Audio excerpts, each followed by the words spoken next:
जो मौजूदा मंजरनामा है उसमें पाकिस्तान की जो काविशें हैं, इस ज़मन के अंदर हमें ये मालूम पड़ता है कि प्राइम मिनिस्टर ऑफ पाकिस्तान से बेशुमार ममालिक के उनके हम मनसबों ने बातचीत की, सदूर ने बातचीत की, वज़राए ख़ारजा ने बातचीत की, सिफारतकारों ने बातचीत की और पाकिस्तान के इक़दाम को सराहा। बैनुल-अक़वामी सतह के ऊपर पाकिस्तान के किरदार को लेके क्या बातें हो रही हैं और मुस्तकबिल के बारे में पेशीन गोई क्या?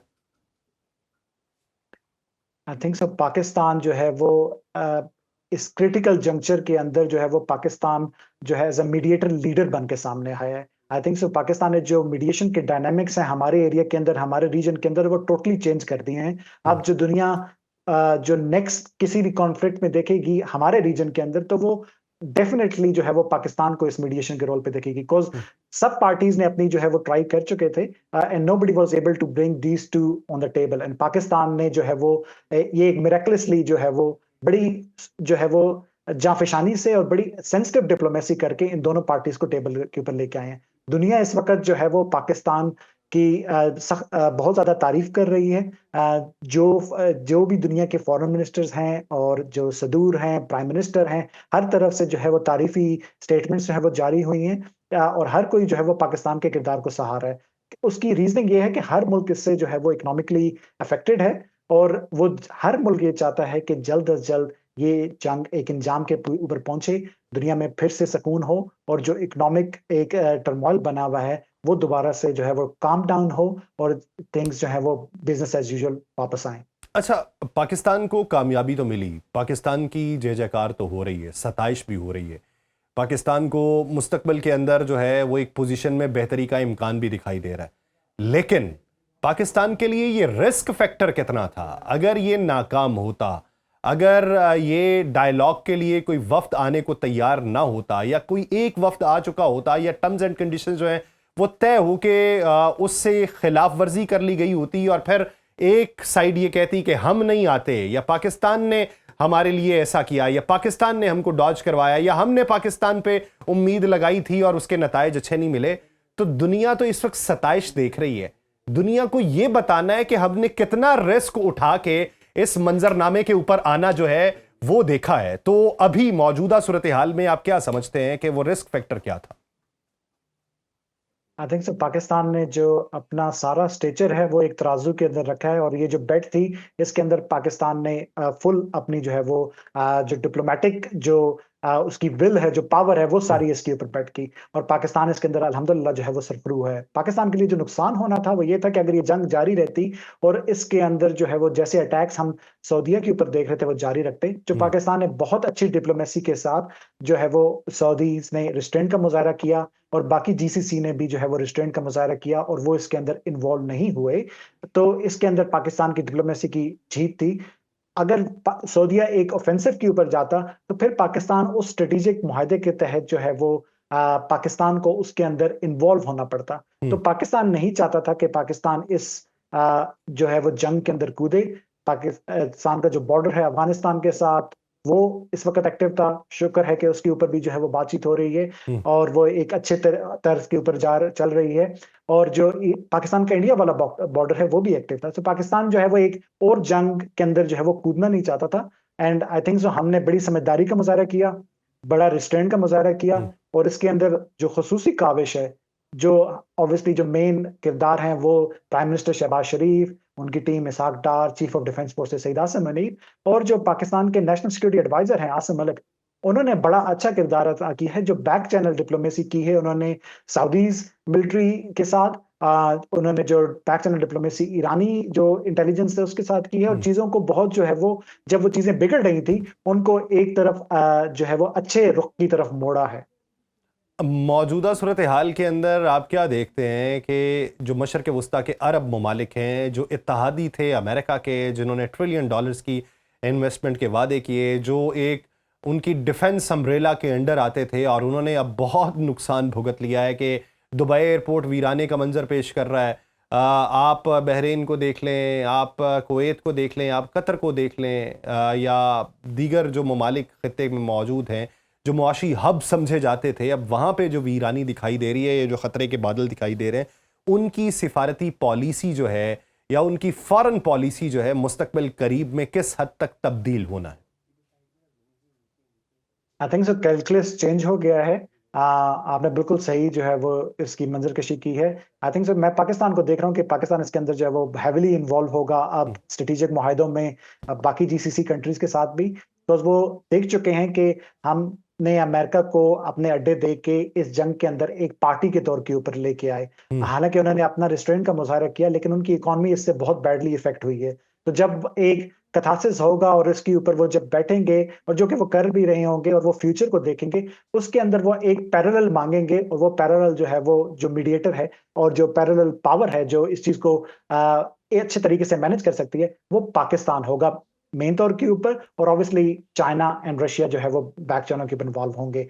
आपने ये भी देखा होगा कि जो सऊदीज हैं, Dubai, UAE sorry, and the Qataris, hmm. उन्होंने जो है वो यूक्रेन के साथ भी जो है वो बहुत सारे दिफाई माहदे किए हैं हम्म। एंटी ड्रोन के। तो हम्म। एक नई जो सिमत देखना जो है वो भी अरब ममालिक ने शुरू कर दी अपनी दिफाई जरूरियात के लिए। और ये पाकिस्तान के लिए भी अच्छा होगा, बिकॉज पाकिस्तान भी अपनी दिफाई जो एक्सपोर्ट्स हैं वो इन ममालिक के साथ कर सकेगा। लेकिन इन सब के साथ देखते हुए मैं ये देखता हूँ कि जो अमेरिकन स्ट्रेटेजिक प्रेजेंस है हम्म। वो फिर भी बरकरार रहेगी, बिकॉज उसके वो जो है वो काफी डेकेड्स के ऊपर जो है वो इस चीज के ऊपर कोशिश हुई है। जो पॉइंट ऑफ इन सारे मुआहदों के अंदर ईरान की तरफ से ये भी था कि अमेरिका इन बेसिस को छोड़ के वापस चले जाए। आई हम्म। थिंक सो उसके ऊपर जो है वो अमेरिका एग्री नहीं होगा, बिकॉज अमेरिका इस खत्ते के अंदर अपनी जो प्रेजेंस है वो बरकरार रखना चाहता है। अच्छा, और अगर मौजूदगी यहां प्रेसिडेंट से तो ट्रंप वो ने खत्म इसके ऊपर नहीं एग्री करना किया चाहता, तो लेकिन डोनाल्ड ट्रंप का हमने एक बयान सुना जिसके अंदर उन्होंने ये कहा कि नेटो में शामिल ममालिक को अमेरिका का साथ ना देने पर सजा दी जाएगी। अब सजा क्या होगी? वहां से फौजी मौजूदगी का खात्मा हो सकता है, उनके साथ ताल्लुकात खत्म हो सकते हैं, उनके ऊपर टैरिफ आयद किया जा सकता है। तो ये जो सजा देने वाला बयान है, इसे हम पॉलिटिकल स्टेटमेंट समझें या फिर वाकयातन ये समझें कि अमेरिका ने इस जंग के अंदर बहुत कुछ खोया है, इसलिए वो एक ट्रेंड सेट करना चाहता है और उस ट्रेंड सेट में वो कुछ भी कर सकता है उन ममालिक के साथ? प्रेसिडेंट ट्रंप जो है वो अनप्रडिक्टेबल हैं। हम्म। कई दफा वो अपनी बात करते हैं और उसके बाद जो है वो चिकन आउट कर जाते हैं। इसके ऊपर जो है वो उनके लिए वहां पे एक नाम भी दिया जाता है उनको। बट आई थिंक सो इस चीज के ऊपर जो है वो प्रेसिडेंट ट्रंप जो है वो स्ट्रॉन्ग पोस्टरिंग करेंगे। और इन ममालिक ने जिनको उनका साथ नहीं दिया, जिनके उन्होंने बार बार जो है वो अपने बयानात के अंदर जिनका जो है वो जिक्र किया, जैसे कि बरतानिया, जिसने बाद में जो है वो अपनी बेस को किसी हद तक इस्तेमाल करने की दी, लेकिन उसके बाद भी कियर स्टारमर जब आज कल में आए हैं गल्फ कंट्रीज के विजिट के ऊपर, उन्होंने कहा है कि हमारी तरफ से जो है वो ऑफेंसिव जो है वो नहीं लॉन्च किए गए हमारी हम्म। बेसिस के ऊपर से। तो उनको बड़े सख्त तरीके से आड़े हाथों में लिया है, और ऑस्ट्रेलियंस को बहुत सख्त आड़े हाथों में लिया है। तो काफी ममालिक हैं जिनको अमेरिका ने बहुत सख्त आड़े हाथों में लिया, और स्पेशली जो नेटो है उसको तो लिया है। तो अमेरिका जो है वो इसके अंदर से क्या नेटो के साथ जो है वो पुल आउट करेगा, या अपनी जो है वो जो डिससेटिस्फेक्शन है उसको मजीद तौर पे शो करेगा, ये आइंदा आने वाले महीने बताएंगे। बिकॉज अगेन ये ढाइयों के ऊपर जो एक मुआहदे हैं ये हुए हैं, इसके अंदर से निकलने के लिए ट्रंप को जो पॉलिटिकल कैपिटल है वो अपने अंदर जो है वो जो उधर अमेरिकन पॉलिटिक्स है उसके अंदर से वो चाहिए होगा। तो फिर क्या ऐसी सूरत में आप नेटो से विड्रॉल जो है अमेरिका का वो नहीं देख रहे? मैं अमेरिका का विड्रॉल नहीं देख रहा, बिकॉज अगेन ये जो है अब काफी कैलकुलेटेड मूव है, जिसके ऊपर जो है वो अमेरिका जो है वो नेटो के अंदर शामिल है, जो है अमेरिका जो है अमेरिकन जनरल जो है वो उसको कमांड करता है। और रशिया का जो खतरा है वो अमेरिका के लिए हर हालत में बरकरार है। प्रेसिडेंट ट्रम्प कई दफा कह चुके हैं कि हमें रशिया से खतरा नहीं, हम अपने एरिया के अंदर जो हमारे अपने मसाइल हैं उसको हम जो है वो पहले ठीक करना चाहते हैं। लेकिन जो रशियन इन्फ्लुएंस और जो Russian influence on to Europe है, वो अमेरिकन जो एक जो अमेरिकन जो इस्टेब्लिशमेंट है और जो अमेरिकन हुकूमत चलाते हैं असल में, वो कभी भी नहीं चाहेंगे कि रशिया जो है वो यूरोपियन बॉर्डर्स के अंदर जो है वो आगे से आगे आता रहे। तो उस स्ट्रेटेजिक पॉइंट ऑफ व्यू के ऊपर अमेरिका हमेशा जो है वो इसके ऊपर प्रेजेंट रहेगा मेरे हिसाब में। अच्छा, मेरा एक आखिरी सवाल, डोनाल्ड ट्रंप को मिड टर्म इलेक्शन में कितनी मुश्किलात हो सकती हैं या फिर कितनी आसानी हो सकती है, और बेंजामिन नेतन्याहू पे मुकदमात आने वाले दिनों में खुल सकते हैं या फिर उसके लिए एक फेस सेविंग हो चुकी है? प्रेसिडेंट ट्रम्प अगर इस मुआहदे के अंदर जो है वो कामयाबी हासिल कर लेते हैं और ये जंगबंदी हो जाती है, तो वो एक मार्केटियर हैं, तो वो इसको बहुत अच्छे तरीके से अपनी आवाम में सेल करेंगे और जो हालाँकि चीज़ें शायद अमेरिका के हक में बिल्कुल भी नहीं हुई, हुँ। बट वो इस जो कामयाबी को इतना वो सेल कर लेंगे कि वो अपने मिड टर्म इलेक्शन के अंदर जो है वो कामयाबी हासिल कर लेंगे। लेकिन बीबी नेतन्याहू के लिए ये बहुत सख्त टाइम है। जैसे ही इमरजेंसी उठी है, तो वहाँ पे संडे को दोबारा उनकी जो हियरिंग्स है वो स्टार्ट है और जैसा हुँ। कि आप जानते हैं कि इज़राइल के अंदर जो वर्किंग पैटर्न है वो संडे टू थर्सडे चलता है और फ्राइडे और सैटरडे उनका वीकेंड है। तो संडे से ही उनकी जो इन्वेस्टिगेशन जो है वो दोबारा फिर से स्टार्ट है और उसके ऊपर जो ट्रम्प हैं वो काफ़ी दफ़ा कह चुके हैं इस्राएली प्रेज़िडेंट को कि वो बीबी नेतन्याहू को पार्डन कर दें।